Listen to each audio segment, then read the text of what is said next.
Welcome to Tales of Honor, a podcast with a mission to tell the true stories of every recipient of our nation's highest military award, the Medal of Honor.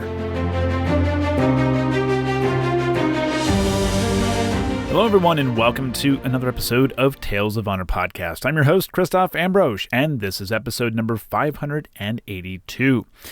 I have no birthdays to go over today. I'm going to keep the same pattern going forward for the new year here. Every episode we'll go over any living recipient birthdays, if there's any passings that we have to go over, any other news that is Medal of Honor related. We'll go over it in this chunk.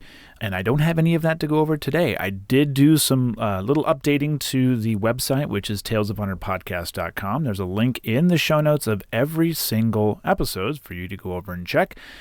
And moving forward, I'll also be having a link to this episode that you are listening to right now in the show notes so that you can actually go to the website. You can read along if you want to read. If you're more of a visual learner, you can go read along. There is a player in the website as well to each episode so you can listen while reading along. I try to make things as easy, as simple as possible, giving you every opportunity to consume these stories of the Medal of Honor recipients. So, all of that is in the show notes. I have nothing more to go over with you today, so let's get into today's Tale of Honor.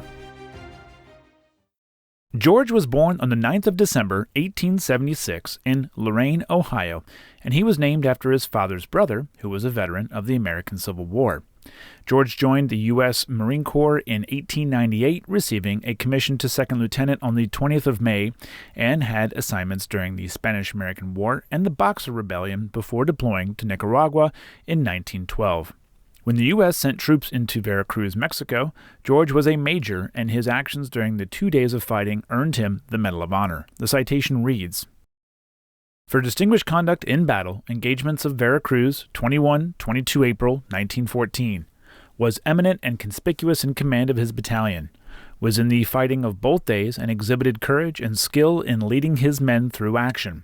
His cool judgment and courage and his skill in handling his men in encountering and overcoming the machine gun and rifle fire down Cinco de Mayo and parallel streets account for the small percentage of the losses of Marines under his command."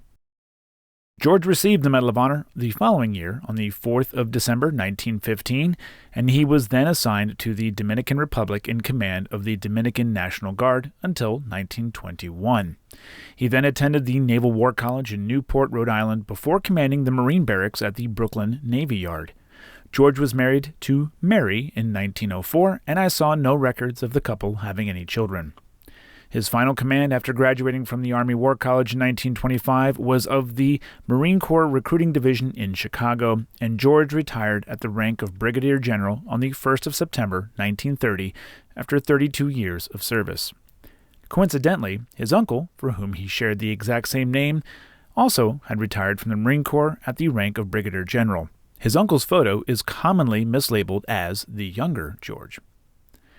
George Croghan Reid died on the 19th of February, 1961, at the age of 84. He is buried with his wife in Arlington National Cemetery, Section 2, Lot 1096-A-LH. And that was a Tale of Honor. Thank you for listening to Tales of Honor, and if you enjoyed the show, please be sure to subscribe and tell your friends and family. Tales of Honor is written and produced by Christoph Ambrose, and theme music is Loyalty and Duty by Floruz Music. If you have any questions, you can send an email to talesofhonorpodcast@gmail.com, and please be sure to visit talesofhonorpodcast.com for more episodes and information.